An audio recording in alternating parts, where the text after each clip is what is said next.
ഇത്തവണ മൊത്തത്തിൽ പറഞ്ഞേക്കുന്ന ഒരു കാര്യമാണ് ബി.ജെ.പിക്ക് മുൻപെങ്ങും ഇല്ലാത്ത പോലത്തെ ഒരു റോൾ ഇത്തവണത്തെ ഇലക്ഷൻ ഉണ്ടാവുന്നു. എന്താണ് ഇത്തവണ ബി.ജെ.പിയുടെ ഒരു ഭാവി കേരളത്തിൽ? സീറ്റ് കിട്ടുമെന്നാണ് ഇവർ പറയുന്നത്. അതെ, 2 സീറ്റ് എന്ന് പറഞ്ഞാൽ ഒന്ന് നേമത്തും ഒന്ന് പാലക്കാടും. അതാണ് നമുക്ക് ഇവര് പറഞ്ഞു കേൾക്കുന്ന ഒരു സീറ്റ്. ബി.ജെ.പിക്കാരുടെയും ഒരു ഷുവർ ഷോട്ട് എന്നുള്ള രീതിയിൽ അവർ പറയുന്ന ഒരു ബാക്കിയുള്ളവരും പറയുന്നുണ്ട്. പക്ഷെ അത് കിട്ടുകയില്ല എന്നുള്ളതാണ്. പക്ഷെ അത് കിട്ടാനും കിട്ടാതിരിക്കാനുള്ള സാധ്യതയുണ്ട് എന്ന് പറയുമ്പോൾ കിട്ടാനുള്ള സാധ്യതകളാണ് നമ്മൾ കൂടുതലും പറഞ്ഞിട്ടുള്ളത്. പക്ഷെ കിട്ടാതിരിക്കാനുള്ള സാധ്യത നോക്കുവാണെങ്കിൽ നമുക്ക് എന്താ സംബന്ധിച്ചാൽ ഈ സാധ്യതകൾ പറയുന്നത് എന്തുകൊണ്ടാണെന്ന് അറിയാമോ? ഇപ്പൊ നേമത്താണെങ്കിൽ അവരുടെ മെയിൻ താരത്തിനെ തന്നെയാണ് ഇറക്കിയിരിക്കുന്നത്. 2 ഈ ലോക്സഭാ തെരഞ്ഞെടുപ്പിൽ ഉൾപ്പെടെ ആ നേമത്ത് 10,000 സംതിങ് ഭൂരിപക്ഷം ആ സ്ഥലത്ത് മാത്രം ഉണ്ടായിരുന്നു. അതുകൊണ്ടാണ് അവര് പിന്നെ തിരുവനന്തപുരം കോർപ്പറേഷൻ ബി.ജെ.പി പിടിക്കുന്നു.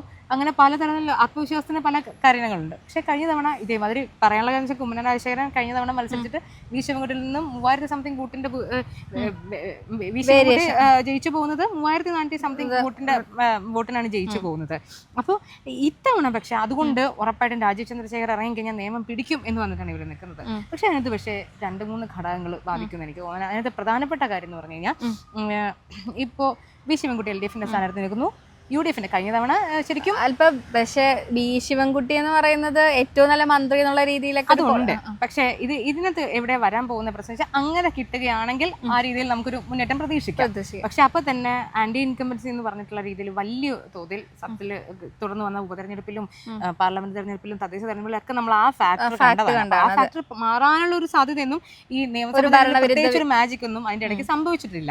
കുറെ ആനുകൂല്യങ്ങളും അതും ഇതൊക്കെ ഉണ്ടായിട്ടുണ്ടെങ്കിലും നല്ല ഇവരുടെ കുറച്ചു വികസനം എന്ന് പറഞ്ഞിട്ടുള്ള രീതിയിൽ മുന്നൊരുക്കം നടത്തുന്നുണ്ടെങ്കിലും തെരഞ്ഞെടുപ്പിന് മുന്നൊരുക്കം നടത്തുന്നുണ്ടെങ്കിലും അത് മാറുമോ ഇല്ല എന്നുള്ളത് വേറൊരു ചോദ്യമാണ്.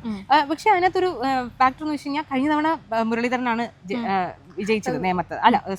മുരളീധരനാണ് കോൺഗ്രസിൽ മത്സരിച്ചത്. അത്രയും ശക്തനായിട്ടുള്ള സ്ഥാനാർത്ഥിയായിട്ട് പോലും മുരളീധരന് എത്തിപ്പെടാൻ പറ്റില്ല.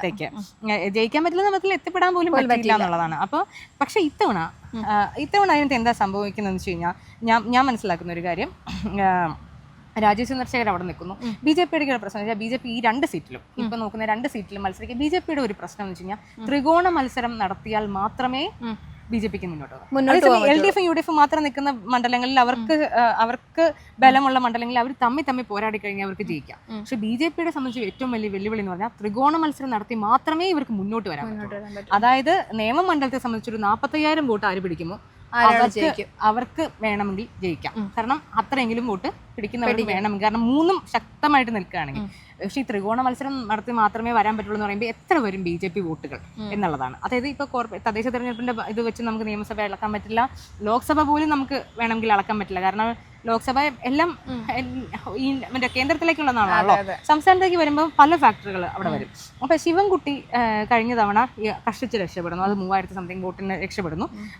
കുമ്മനം രാജശേഖരൻ അല്ലാതെ പോകുന്നു. മുരളീധരൻ തോറ്റുപോകുന്നു.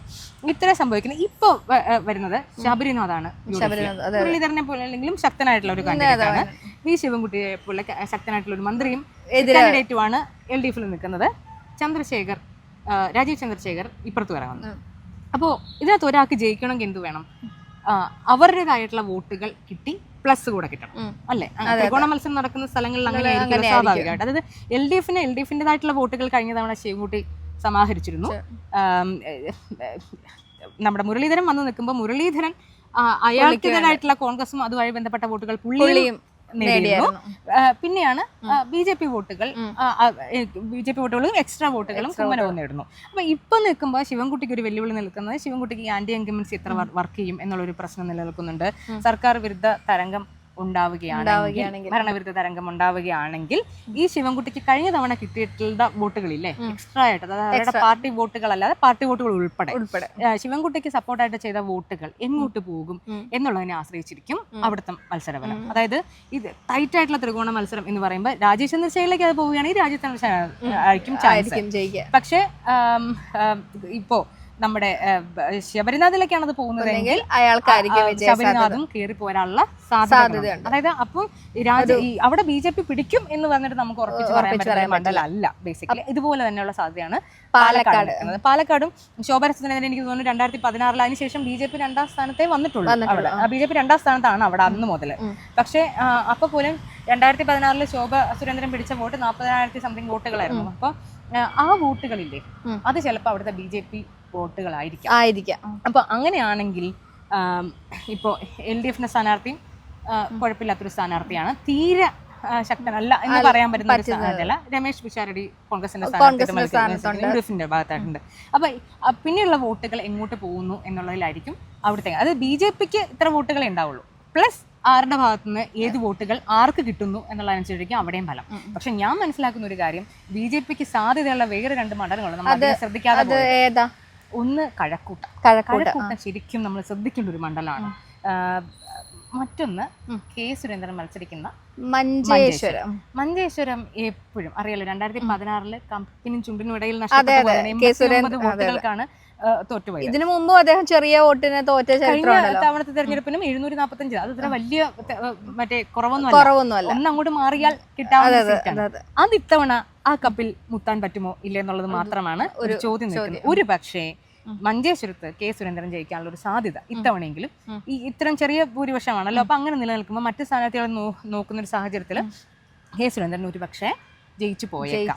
രണ്ടാമതൊരു മണ്ഡലം ഈ കഴക്കൂട്ടം തന്നെയാണ്. കഴക്കൂട്ടത്തിന്റെ പ്രത്യേകത എന്താണെന്ന് അറിയുമോ? കഴക്കൂട്ടത്ത് നിൽക്കുന്നത് സ്ഥാനാർത്ഥികളെല്ലാം സ്ട്രോങ് ആണ്. അതായത് കടകംപള്ളിയുടെ മണ്ഡലമാണ്. പക്ഷെ അദ്ദേഹത്തിന് ഈ സ്വർണ്ണക്കൊള്ള കേസും ശബരിമല കേസും ഒക്കെ ബന്ധപ്പെട്ടൊരു ചീത്തപ്പേരുള്ള സമയം. ഒന്ന് ആന്റി ഇൻകംബൻസി, അതിന്റെ കൂട്ടത്തിൽ സ്വർണ്ണക്കൊള്ള കേസുമായി ബന്ധപ്പെട്ട് പുള്ളിയുടെ പേരുകൾ പരാമർശിക്കപ്പെടുകയും അത് വരികയും ഒക്കെ ചെയ്തുകൊണ്ട് സ്വാഭാവികമായിട്ടും അത്തരത്തിൽ വോട്ടുകൾ എങ്ങനെ ഇതിനെ സ്വാധീനിക്കും എന്നുള്ളത് ഒരു പ്രശ്നമായി നിലനിൽക്കുന്നുണ്ട്. അപ്പൊ അങ്ങനെ വന്നാൽ കോൺഗ്രസിന്റെ സ്ഥാനാർത്ഥി ശക്തനായിട്ടുള്ള സ്ഥാനാർത്ഥിയാണ് ശരത്ചന്ദ്രൻ. പക്ഷെ എങ്ങോട്ടാണ് ഈ വോട്ടുകൾ പോവുക എന്നുള്ളതായിരിക്കും. കാരണം BJPയുടെ സ്ഥാനാർത്ഥി ആരാണ്? വി മുരളീധരൻ. അദ്ദേഹം സ്ട്രോങ് ആയിട്ടുള്ള, വളരെ സ്ട്രോങ് ആണ്. അതിന്റെ കാര്യം എന്ന് വെച്ച് കഴിഞ്ഞാൽ ആറ്റിങ്ങൽ വളരെ ചെറിയ ഭൂരിപക്ഷത്തിനാണ് അടൂർ പ്രകാശ് വി മുരളീധരന്റെ കയ്യിൽ നിന്ന് ആറ്റിങ്ങൽ ലോക്സഭ എടുത്തുകൊണ്ട് പോയത്. അത് വളരെ തുച്ഛമായിട്ടുള്ള വോട്ടുകൾ, ഫോട്ടോ ഫിനിഷ് എന്ന് പറയുന്ന രീതിയിലുള്ള മത്സരമായിരുന്നു.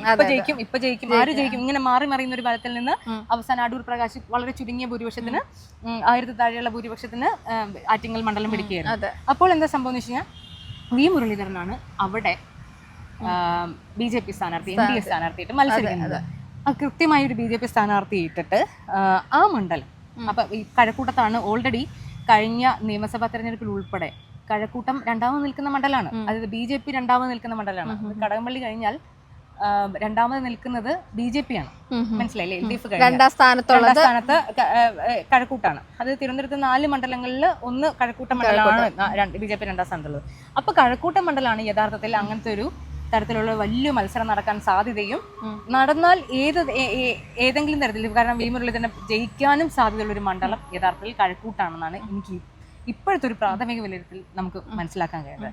അതർവൈസ് ഇപ്പം കൊടുങ്ങല്ലൂരൊക്കെ അവരുടെ സാധ്യത സീറ്റായിരുന്നൊക്കെ പറഞ്ഞിട്ട് 2020 കൊടുക്കുകയും BDJസിനും 2020 അതൊക്കെ അല്ലാത്ത രീതിയിൽ പോവുകയും അത് അങ്ങനത്തെ വേറെന്തൊക്കെയോ തരത്തിലുള്ള ഒരു സംവിധാനമായി മാറിപ്പോവുകയും ചെയ്തു. പക്ഷെ ഇത്തരം മണ്ഡലങ്ങളാണ് നമ്മൾ ശ്രദ്ധിക്കേണ്ടതാണ്. ഇപ്പൊ നിയമവും പാലക്കാട് നമുക്ക് തള്ളിക്കളയാൻ പറ്റില്ല. പക്ഷെ അതുപോലെ തന്നെ ശ്രദ്ധിക്കേണ്ട 2 മണ്ഡലങ്ങളാണ് മഞ്ചേശ്വരവും കഴക്കൂട്ടവും എന്നാണ് തോന്നുന്നത്. ശരിക്കും നിയമത്തെക്കാളും പാലക്കാടിനേക്കാളും ഇപ്പോഴത്തെ സാഹചര്യത്തിൽ സാധ്യതയുള്ള മണ്ഡലം കഴക്കൂട്ടവും മഞ്ചേശ്വരവും. ഒരുപക്ഷെ അങ്ങനെയായിരിക്കാം സാധ്യത.